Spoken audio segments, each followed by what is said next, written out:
হিন্দু মুসলমান তখন সবাই ছিল ভারতবাসী, ছিল না হিন্দু মুসলমান। स्कूल पढ़े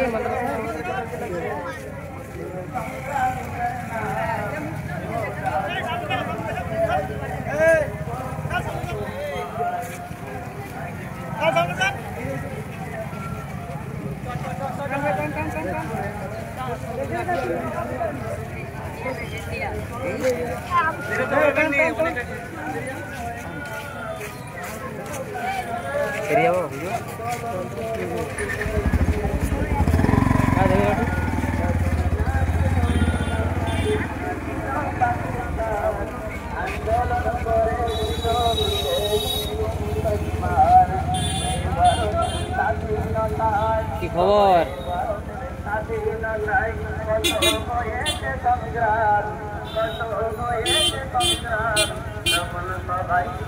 ভারতবাসী ছিল না মুসলমান, সকল সবাই ছিল ভারতবাসী, ছিল না হিন্দু মুসলমান।